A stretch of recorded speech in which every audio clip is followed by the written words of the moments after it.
First, before this video starts off, keep the shirt. I can't go outside and show off my shirt, so I gotta show off my shirt here. I love this shirt. It's one of my favorite shirts. Alright, let's go on with the video now. Here's my disclaimer before this video starts, guys. I am not recommending the use of PEDs. This is all for strictly educational purposes only. I want to be very transparent in this video, so I'm going to be sharing some personal experiences and personal information, and I hope you guys just see it as me trying to be respectful and transparent with you guys, and I hope that you guys don't take anything out of context, and I hope that if you do understand what I'm saying, you do, not twist my words, you will understand that my experiences could help you in your future. Hey everyone, thank you so much for clicking on the video. I really appreciate it. Today we're going to be talking about steroids and basically the pros, the cons, my truth about steroids, and just basically my, the whole PED range, right? And this video is inspired by a comment that I got from my last SARM video. If you guys haven't seen it, go check it out over here somewhere. I have 2 videos talking about SARMs, so I just decided, you know what, I should talk about steroids. So the comment that I got was asking about, aren't you worried about, your penis erectile dysfunction? Aren't you worried about, the side effects of steroids? And I've also been getting a bunch of other comments kind of asking me about SARMs, and I don't use SARMs anymore. It's not really like, well, number one, we're in lockdown. I can't even go to a gym right now. So all of my PED uses are very minimal right now. So I'm just gonna be really real and transparent with you guys, just kind of spill my guts out during this video, because I think that people need to see, especially younger kids need to see this, and I need to understand. If you wanna take yourself to that next level, you need to understand like all the repercussions, and I guess my logic and mindset of it is logical, it's like, it's not like, hey, I'm doing these things and then, obviously there's repercussions, right? Almost everything in life you do have repercussions, right? If you have any kind of, I would say steroids, getting into performance enhancing drugs, it's almost like a chaotic type of thing, right? But it's a risk and reward thing as well. I mean, let's first talk about how trannies, transvestites, or people who are transvestites, transgenders, okay? Transgenders, right? When you switch to being a girl to a guy, you're on testosterone. Let's talk about how girls are already on birth control, and birth control is a steroid, if you guys didn't know. So when we talk about steroids, we talk about, oh man, like you're not gonna have balls, you're not gonna have that, your dick's gonna be small, there's some rumors, and so there's some truth to those things, right? So let's get into the rumors and the truths first. The rumors that I can debunk for a fact. So I have been on gear consistently. I'm a blast and cruiser, okay? If you don't know what blasting and cruising is, you have no opinion on the way steroids work. That's number one. And I see a lot of people who have these opinions saying, they don't even know what blasting and cruising means, but they want to throw out, oh, your dick's gonna be small on steroids, you're gonna be, you're not gonna be able to do this and that, and I'm like, really? Really? A bunch of them that I hear is that make your dick small. Number one, steroids make your dick bigger, okay? I don't know if it's for everyone, but my dick definitely got bigger when I was on gear. I was not, my dick didn't shrivel up. However, my balls did go. My balls, they're like not decimated, but like they're not huge. But like I didn't have like huge nuts to begin with, so it's like I don't give a fuck. If you care about that kind of stuff, if you care about having big nuts and big balls, and like, bro, you're not gonna do steroids. Your balls don't go away forever. There are PCT drugs that get your balls back down. So like they don't shrivel up. They kind of go up, right? And even when you lower your testosterone dose, like you can see your balls come back down, and you can tell that they're gonna be reproducing depending on who you are. So whenever I lower my dose, my balls go down. And if I were to ever come off, completely, I've gone off for like 3 to 4 weeks and my balls came back down. So there you go. Your balls come back if you're a lucky one like me. Any other rumors that I would address would probably just be like, you get super angry on steroids, you know, the anger is I'd say you get more irritable on steroids. I think your anger is a part of who you are. So yeah. And again, the penis erectile dysfunction. Penis erectile dysfunction happens to a lot of men when they're older anyways. And I don't have any issues with that. Yeah, I'm still on gear right now. So I would assume that you would just go on PCT and have a good, you know, stack of doctors in your corner to support you and make sure that you're healthy and safe. But in order to do that, you guys have to have money, okay? Steroids isn't like, oh my God, it's not a poor people thing, okay? It's not like, you know, you're not spending hundreds of dollars every single month on hundreds of thousands of dollars, right? You can get away with hundreds of dollars a month, right? But it's like hundreds consistently, like every single month. You're gonna be spending at least $100, $200 to maintain or keep up with what you've already been doing, and that kind of expense, you know, that's a real expense, and it's, you know, it doesn't cost rent, it doesn't cost your car, you know, it's you, it's all you, baby. So you got to be able to find a good way to support that habit. And then further, if you want to be able to cure your erectile dysfunction, you need to be able to buy the drugs or post-cycle therapy and beyond, right? Not just post-cycle therapy, beyond, right? So, you know, getting those doctors to help you, having that health insurance, having those accessible blood work panels done so you know what the fuck's going on with your blood. You know, all that stuff's really important. So you guys got to make sure that you guys have that in check. And, you know, that's a huge part of being on gear is the money. I don't mean to sound like an asshole to be like, yo, if you're poor, you can't get fucking juicy. Like, there's tons of guys who are broke and they spend all their paycheck on fucking whey protein. So you know what you can do is stop realizing that whey protein isn't really the necessity, and then realizing that, hey, I can get a lot further by, you know, figuring out how to get, you know, X, Y, and Z. There's two ways you can run gear. You can blast and cruise, or you can cycle, okay? Cycling is like you go on testosterone plus some other PEDs, right? Number one, steroids, right? All branch from testosterone, okay? Testosterone is king. And then all of these other names that you've heard of, like Trenbolone, Masteron, I don't know, Anadrol, you know, whatever. Those are all derived from testosterone. So a cycle would be like minimum probably 8 to 12 weeks depending on what you're running. And then after your cycle, you would finish and then you would go on a PCT, which is another range of other drugs that you would take. Google PCT right now if you don't know what that is. But basically they're like the drugs you take after you are on steroids to make sure that you're safe and make sure that you don't get erectile dysfunction. When you are on testosterone, testosterone goes up, estrogen goes up. When you are off testosterone, testosterone goes down, estrogen goes down. Like that. You always have to have your PCT in hand. Always have it before you have your real stuff.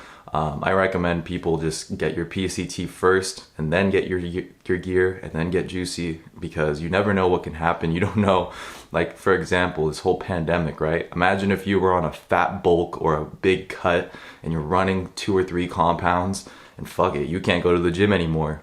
Don't want to waste the rest of your super good like gear on home workouts. So you gotta go on PCT. You gotta fucking cut some things out, do some things, you know, strategically do things. And like, I'll have a transformation video very soon on what I've looked like and how I've been able to achieve like my own achievements, like my body image, right? I get a lot of, like, I used to get a lot of compliments. I still do, like, and not to blow smoke up my ass, but I've done things the right way. People have told me like, hey, you don't look like you're on gear. You're huge, but you don't look like you're on gear. You don't look like, you know, the acne. You don't look like you have a bunch of side effects, right? And that's the whole point, is that you want to run this shit like makeup, okay? You want to have like makeup on the whole time. People are going to be like, oh, is he on gear? Like you want people to make a natty or not of you eventually, right? That's why, like, for example, David Lay looks the way he does. He ran his gear right. People who look natural and do like, and you know that their strength is crazy, or like, you know, their physique is not attainable naturally, like your gut's telling you that, it's because they ran their gear right and they're not stupid. And what the media and everyone else wants you to think is that you're gonna get a bunch of these side effects because you're just a stupid person on gear, right? You're just a stupid person, you're just a meathead that doesn't know really what to do. Like, that's what they want you to think. But in reality, when you're able to be like slow and do things the right way, you can definitely have whatever the fuck you want, whatever kind of body you want, and it's just a matter of hard work. So blasting and cruising would be like you're on a low dose of testosterone for year round, and when you blast, you just increase your doses, and then you add compounds into your regimen, right? So you're on like X amount of testosterone, and then you throw in like tren and mast, and then that's my blast, and then I take out tren and mast, and I stay on my low dose of testosterone.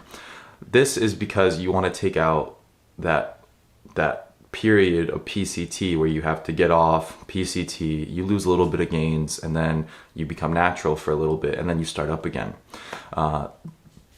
That's just going to be me explaining those two things. I'm not going to recommend either to anyone because I don't care what you do. I don't. It's up to you. It's up to your expenses. It's up to your, some people are in the army, some people get drug tested, so you might want to, you might not be able to PCT, or you might not be able to blast and cruise year round, whatever your circumstances are. Let's go actually back to the question, like I was gonna answer in the beginning of the video, which is, am I really worried about penis erectile dysfunction? Am I really worried about these huge side effects? Was I worried about getting acne when I was on, Anadrol, for example? Anadrol gave me a lot of acne. Was I worried about the water retention? Was I worried about all that stuff? Here's my optimistic view on steroids, and here is how I've lived my life the past 3.5 years on gear. If you really want something, if it's really important to you, having this body is the most important thing to me because it defines me almost. I was a really fat kid when I was younger, and I grew up wanting to have like what I have now, and that alone is enough for me to like go out and get it, And I knew about all these side effects. I knew about all this shit.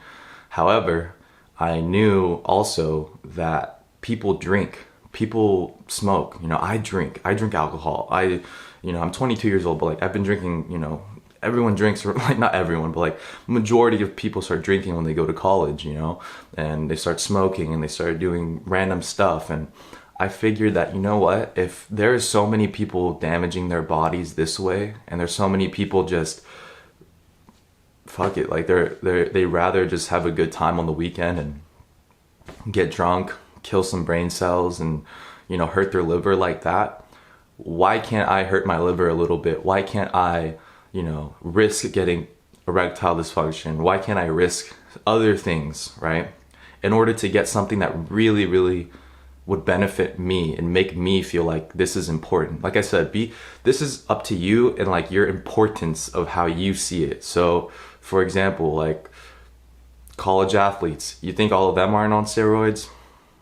I doubt it. I doubt NFL players aren't taking gear. NFL players get shelled out fucking prescription drugs like every single day just because of how hard they get hit. Their doctors prescribe that shit to them. Their own doctors prescribe like Oxycontin and all this other shit. Like, I don't know, I can go on about that too, but like I said, birth control is a steroid. Transgenders go on testosterone just to get their production because they're a girl and they're trying to become a guy.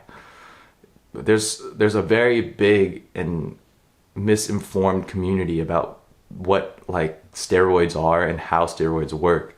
And really quick, I just want to credit enhanced athlete Tony Huge. Tony Huge is like seriously one of the guys that really changed my perspective on this thing. And so no, to answer that comment question, no, I'm not worried about penis erectile dysfunction.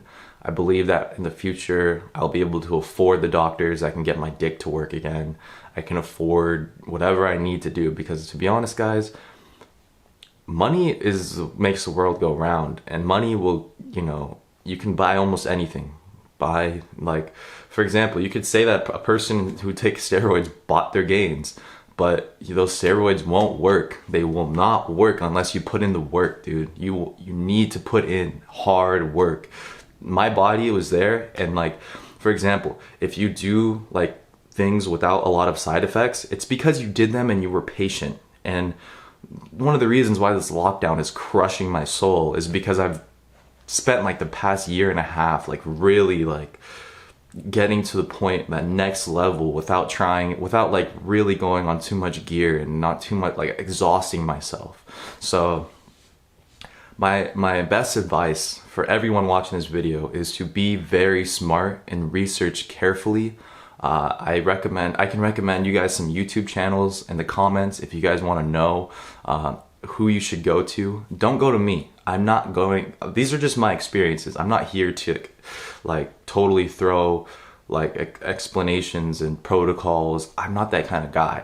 I like to explain things. I'm a storyteller. I do this and that. I like to help people, but I can direct you to good YouTube channels that have helped me, and I know that they're gonna help you. I guess this is gonna be it for the video. I think I've talked quite a bit and explained quite a bit of things.